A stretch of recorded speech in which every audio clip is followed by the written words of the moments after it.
Our group is going to take the next few minutes to talk about B.F. Skinner, the man who introduced operant conditioning.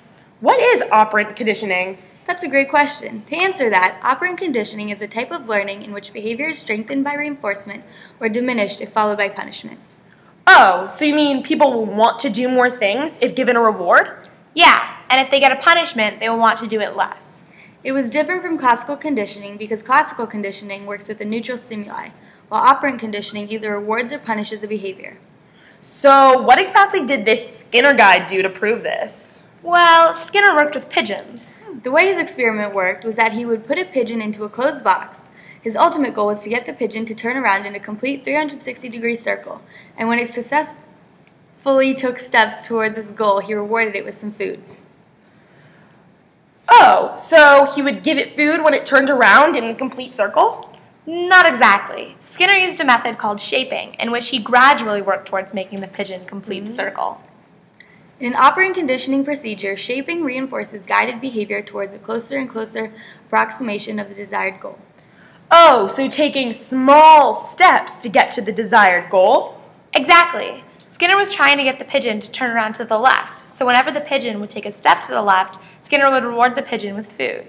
Skinner continued to reward the pigeon with food every time it would turn to the left. Eventually, Skinner would shape the pigeon to turn in a complete 360-degree circle. Just to introduce the idea of reinforcement, something which Skinner utilized, a reinforcer is anything that strengthens the behavior it follows. And the shaping comes in because every time the pigeon would turn more to the left, he would be rewarded. So eventually he was conditioned to turn to the left until he made a complete circle.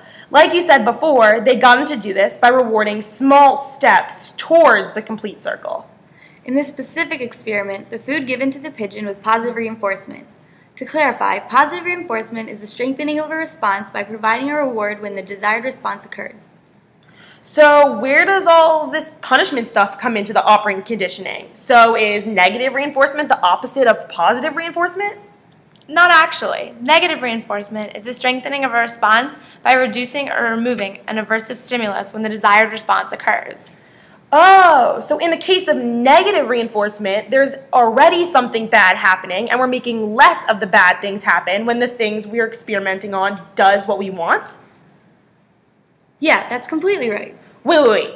So negative reinforcement isn't the same thing as punishment? No. A punishment is when we make something bad happen when they do something that we don't want, while negative reinforcement makes less bad happen when they do something that we do want. Oh, Skinner really established the baseline of how rewards and punishments shape behavior, but as we learned, human beings are a lot more complicated than pigeons.